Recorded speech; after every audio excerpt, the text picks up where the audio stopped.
Assalamualaikum warahmatullahi wabarakatuh.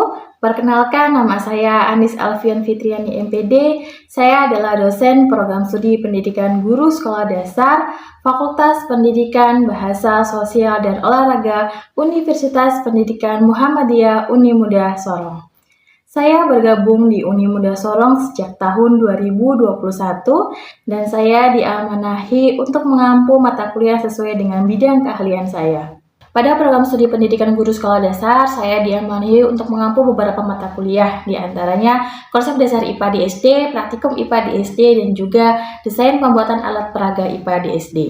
Mata kuliah konsep dasar IPA merupakan mata kuliah keahlian pada program S1 Pendidikan Guru Sekolah Dasar dengan status mata kuliah wajib. Mata kuliah ini diberikan kepada mahasiswa semester 1 dengan membuat mata kuliah 2 SKS. Mata kuliah ini membahas mengenai teori dan konsep ilmu pengetahuan alam. Dengan mempelajari mata kuliah ini, mahasiswa diharapkan mampu memahami konsep-konsep IPA serta dapat mengaplikasikannya dalam pembelajaran di sekolah dasar. Capaian pembelajaran atau CPMK yang akan dipenuhi pada mata kuliah ini ada 3 CPMK. Yang pertama yaitu mahasiswa mampu menjelaskan, mengklasifikasikan, serta mengkaitkan konsep dasar, definisi, dan ruang lingkup IPA. CPMK 2, mahasiswa mampu mengetahui atau menguasai pengetahuan bidang IPA. CPMK 3, mahasiswa mampu membuat rancangan sesuai dengan materi dalam konsep IPA, meliputi sistem organ pada tubuh manusia, pengelompokan hewan, bagian-bagian tumbuhan, konsep listrik sederhana, energi cahaya, bumi, dan benda-benda langit, kemagnetan, gerak dan energi, suhu dan energi panas, serta besaran dan satuan. Sub CPMK pada mata kuliah konsep dasar IPA ada 11. Yang pertama, mahasiswa mampu menjelaskan hakikat IPA, definisi IPA, dan juga ruang lingkup IPA.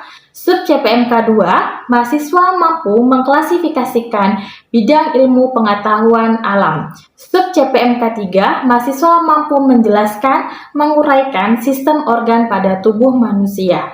Sub CPMK 4, mahasiswa mampu menjelaskan, mengklasifikasikan mengenai pengelompokan hewan. Sub CPMK 5, mahasiswa mampu mengidentifikasi bagian-bagian tumbuhan. Sub CPMK 6, mahasiswa mampu menerapkan dan membuktikan konsep listrik sederhana dengan tepat.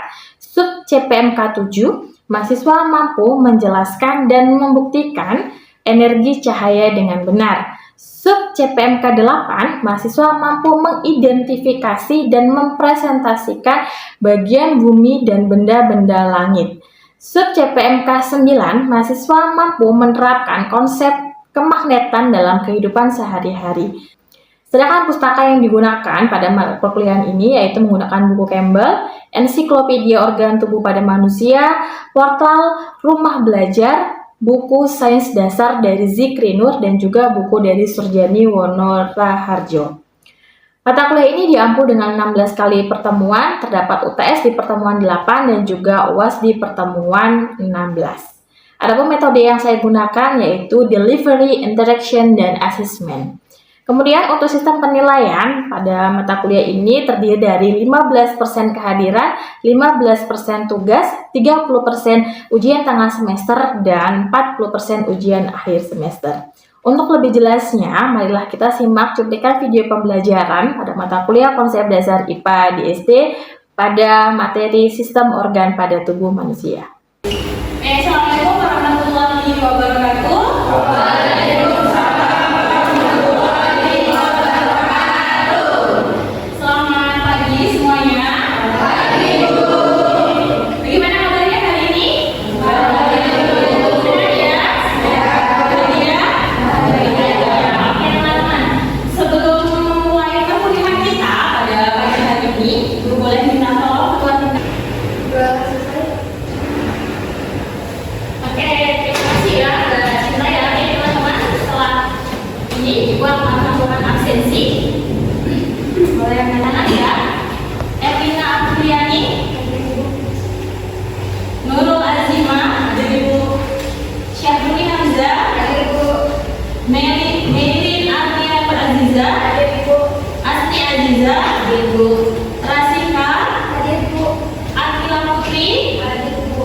Angelita, Cindy Valencia,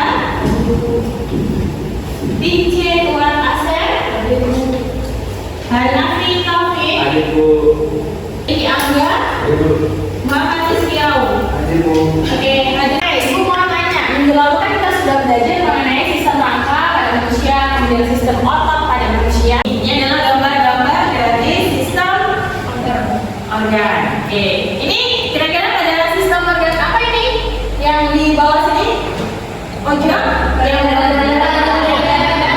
yang berwarna hitam? Pernafasan, Oke, yang di bagian bawah lagi? pencernaan, Yang di bagian atas? Reproduksi. Iya, dan ini adalah organ-organ berdusun yang ada di dalam tubuh, gitu ya. Oke. Nah, sekarang kita akan berbicara mengenai sistem pernafasan atau respirasi. Kita teman-teman ada kelas? Kira-kira mata tubuh kita seperti apa? Naik? Bisa nggak ada gitu? Kan duduk bisa tapi susah. Ya, oke. Coba kira-kira kalau saya berbicara seperti ini, apakah saya menunjuk jadi sama seperti itu? Tidak. Berarti sistem pernafasan itu berlangsung tanpa harus kita minta. Saya mau bernafas sambil berbicara. Jadi, ya sudah oke seperti itu ya teman-teman ya. Oke, betul buat kita semua. Kembali, oke kita akan kembali. Bernafas, ya. Jadi bernafas adalah proses menghirup udara, ya, yang mengandung oksigen atau O2 dan mengeluarkan karbon dioksida dari paru-paru. Manusia membutuhkan oksigen untuk bisa bertahan hidup. Oke, lanjut ya. Nah, bisa lihat di slide yang di atas. Bisa lihat di atas ya. Nah, di atas itu adalah gambar dari sistem pernafasan. Oke. Bisa mengisi di bagian yang kosong ini kira-kira Hanafi coba boleh tuliskan di depan pada nomor berapa yang Hanafi ketahui pada sistem pernafasan atau respirasi. Depan boleh ditulis nomor 1. Ayo tulis di papan. Silakan. Oke, silakan tulis di papan nomor 1. Itu nomor 1 ya. Oke. Oke, teman-teman, kira-kira betul tidak nomor 1 ini rongga hidung? Oke, ibu mau tanya sama Hanafi, kenapa Hanafi memilih nomor 1 rongga hidung? Nah, menurut saya umum sih Bu. Umum ya, karena bisa dilihat, ya kan, double kalau kira-kira membersihkan kotoran. Oke, boleh tepuk tangan untuk Hanafi. Oke, rongga mulut, apakah benar jawabannya rongga mulut? Betul. Oke, bagi kelas lagi. Terus dan secara umum ya, mengetahui bagian-bagiannya ada rongga hidung dengan rongga mulut. Kira-kira yang nomor 3 ini apa ya? Kita lihat bagian-bagian apa saja sih? Kita buka lagi ya. Sistem respirasi manusia. Jadi sistem respirasi ini adalah sistem pernafasan yang memiliki tanggung jawab yang sangat besar untuk menyediakan oksigen atau sel-sel tubuh dan membuang karbon dioksida ke luar tubuh agar sel-sel tubuh ini tetap hidup ya. Tadi yang dikatakan kalau kita menghirup udara, menghirupkan oksigen masuk ke dalam tubuh kita, nanti akan dibantu diedarkan oleh aliran darah. Seperti itu dia akan dikeluarkan lagi dalam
biasanya kalau mau demam ya atau biasanya meriang ya atau menggigit, pertama ditandai dengan apa?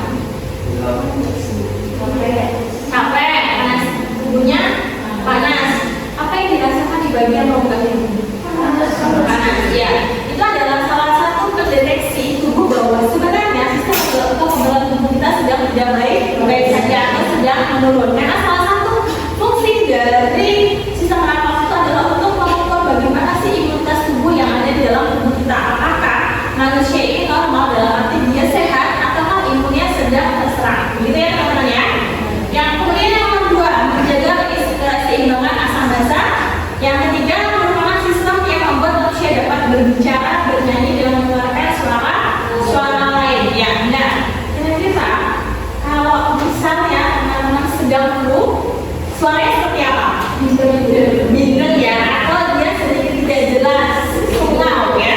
Kemudian kalau misalnya saluran pernafasan kita sedang terganggu batuk, kira-kira apa yang terjadi di telinga? Bingung atau rasanya seperti gatal ya. Kemudian yang keempat ya, perlindungan terhadap zat-zat atau fungsi imunologis dengan cara adanya makrofag di alveolus. Kemudian otot-otot pernafasan dapat membantu proses desinfeksi dan melahirkan. Ya, karena kalau orang melahirkan teman-teman yang diatur adalah sistem pernafasannya. Makanya kenapa? Ketika ada orang melahirkan, Bu, tarik nafas ya, kemudian hembuskan ya. Iya, selanjutnya paru-paru juga memiliki peran dalam menyeimbangkan output bilik kanan dan bilik kiri. Oke, sekarang kita lihat di sini. Ini adalah sistem respirasi penyusunan atas organ-organ tubuhnya. Teman-teman boleh lihat di situ ya. Oke teman-teman, dari tadi kan ibu berbicara mengenai virus itu apa, virus itu apa ya? Itu dia ada di bagian paru-paru. Nah, kalau seperti ini sebenarnya, ya nanti dia akan bercabang teman-teman, bercabang seperti ini, ya.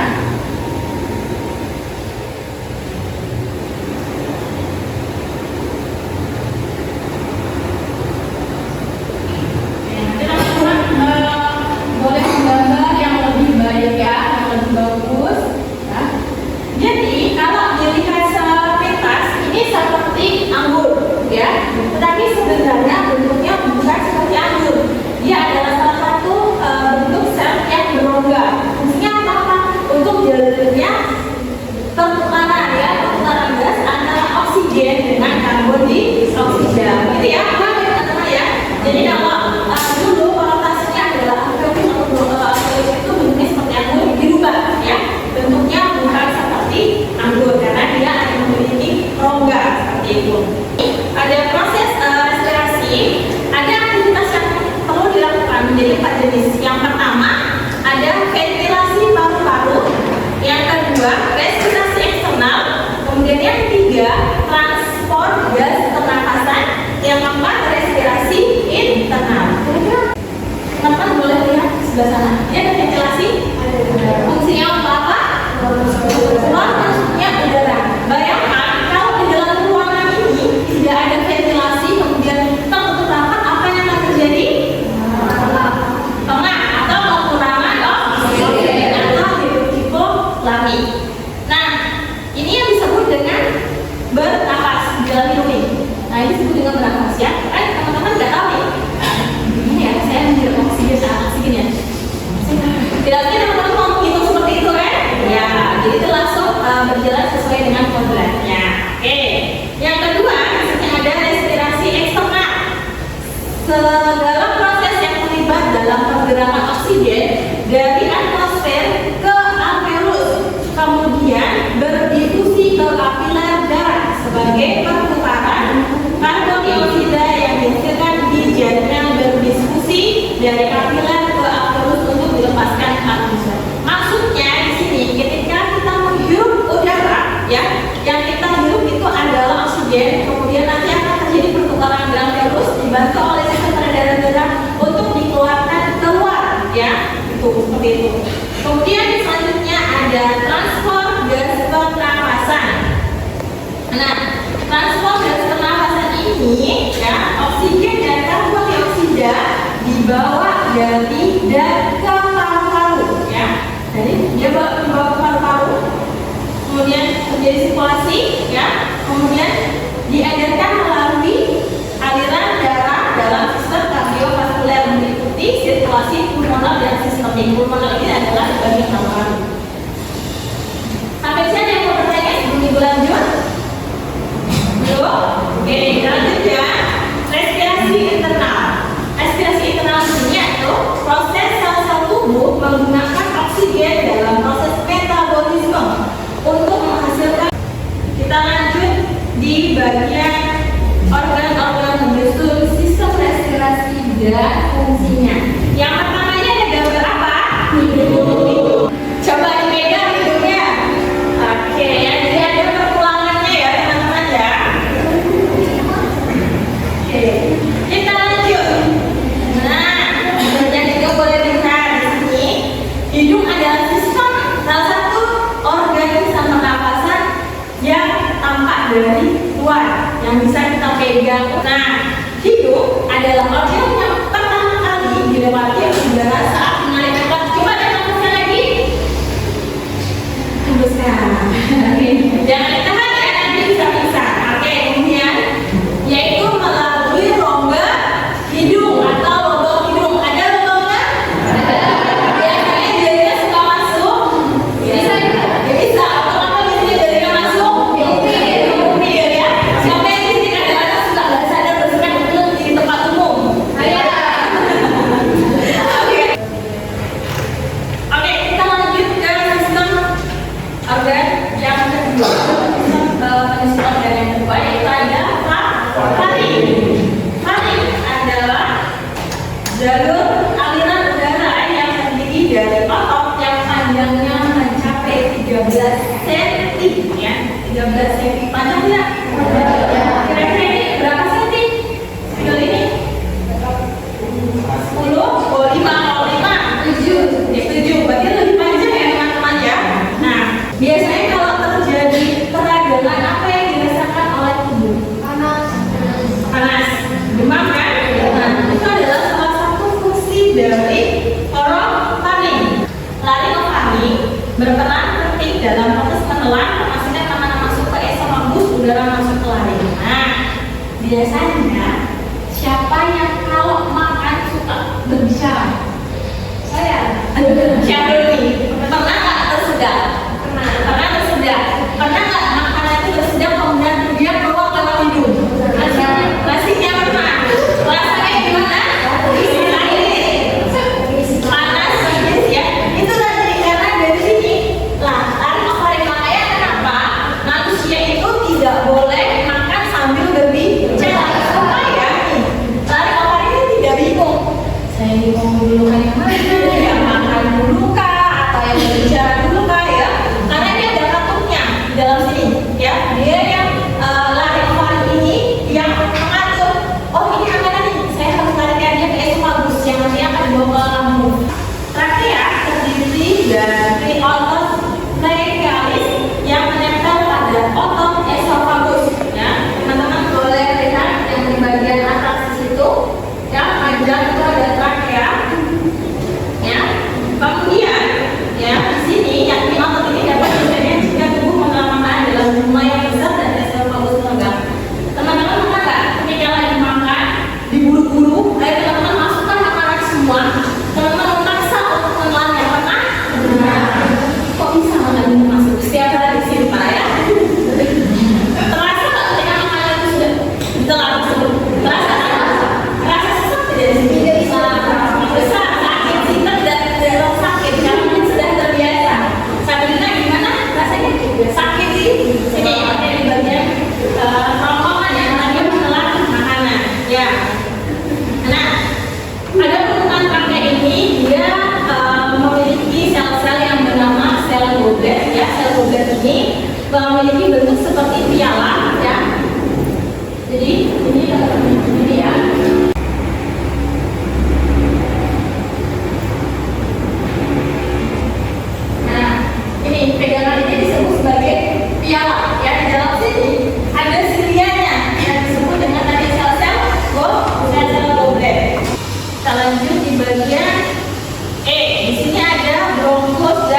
Nah, jalan udara paru-paru juga sering disebut dengan pohon bronkia. Yang tadi bercabang, yang di situ yang sudah gambarkan itu disebut dengan pohon bronkia. Ya, karena bentuk percabangannya menyerupai pohon dengan 23 level percabangan. Bayangkan di dalam paru-paru masih ada percabangan sebanyak 23. Oke, tinggal ke alveolus. Masing-masing cabang ya yang terbagi menjadi 2 dikotomi dan ukuran pada masing-masing cabang tidak selalu sama atau irregular. Ini ada gambar apa teman-teman? Paru-paru. Oke. Biasanya paru-paru ini sangat dikenal untuk sistem pernapasan ya, karena paru-paru ini adalah organ utama bahwa manusia bernafas dengan paru-paru, mamalia bernafas dengan paru-paru. Paru-paru ini dia ada apaan di sini? Posisinya di mana? Di tengah.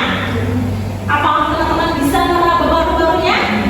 Ya bisa, karena ditutupi dengan sistem rangka yang sudah kita pelajari di minggu sebelumnya ya. Jadi organ-organ vital pada manusia apa? Dinding, dada, diafragma, dan otot interkostal. Oke. Nah, boleh dibaca di sini ya. Dinding dada ini dia terdapat 12 pasang tulang 3 ya, 12 pasang tulang 3. Nah, diafragma ya membentuk bagian dasar fakultas dada dan memisahkan diri atau vitas abdominal.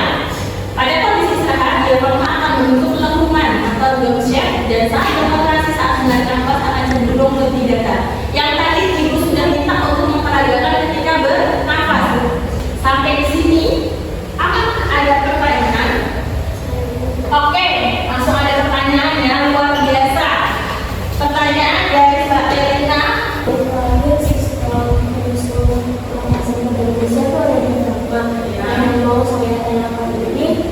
Bernapas ini kan berkaitan dengan otot diafragma ya. Dan bagaimana sih kalau misalnya suatu saat terjadi cedera, misalnya pada saat kita jatuh, tapi yang terluka itu bagian otot diafragmanya. Nah, kira-kira pada mekanisme pernapasan kayak gitu bagaimana? Oke, jadi pertanyaannya bagus ya. Bagaimana sih yang terjadi ketika otot diafragma atau diafragma kita itu cedera?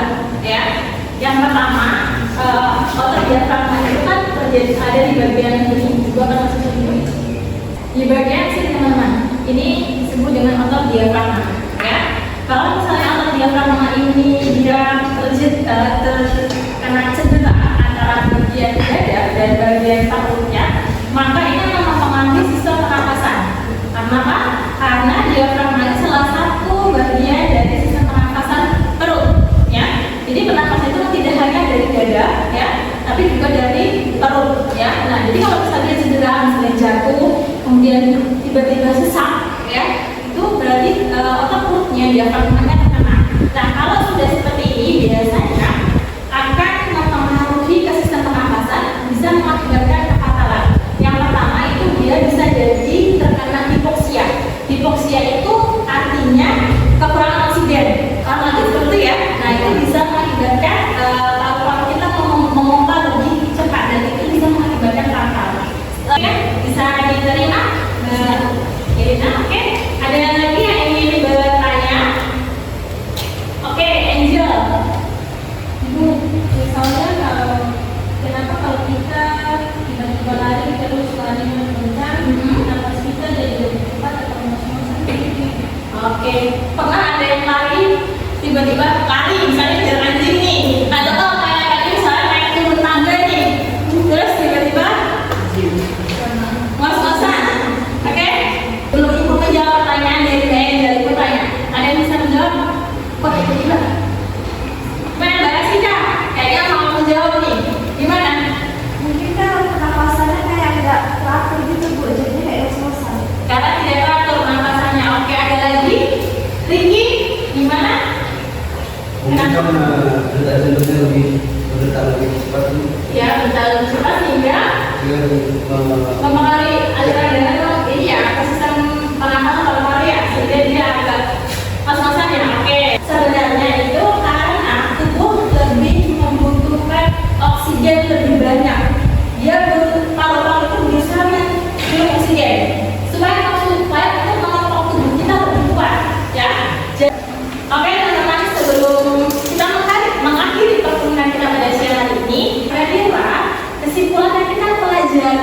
pada hari ini? Ada yang bisa? Oke, Iva bagaimana?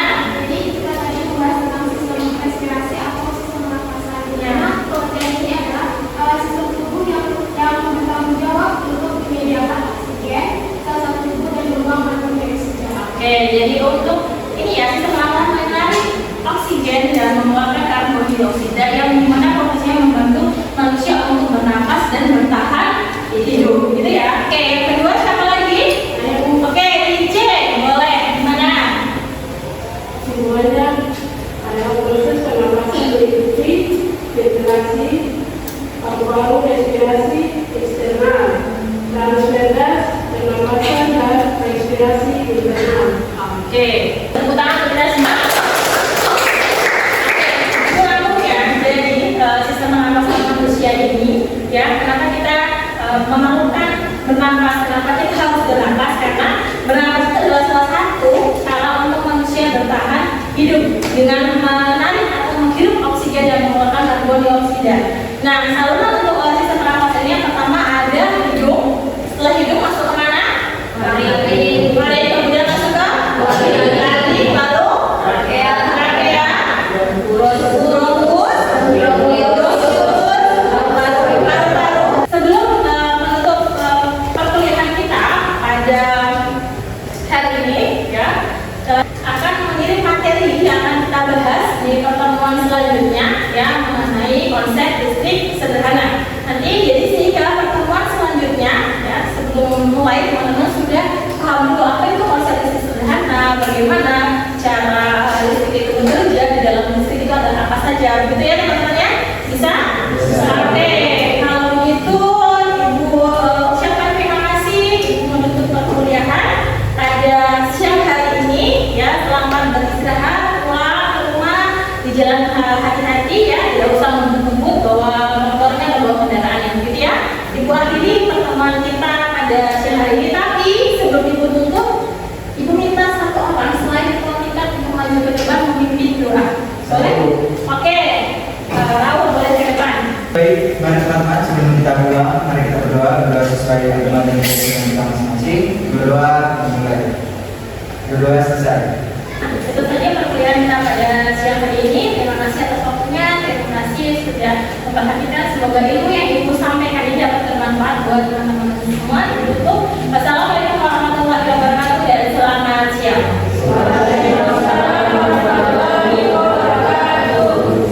Demikianlah video pembelajaran saya mengenai mata kuliah konsep dasar IPA pada materi sistem organ pada tubuh manusia. Semoga mata kuliah tadi bisa menjadi bermanfaat bagi kita semua. Saya akhiri dan terima kasih.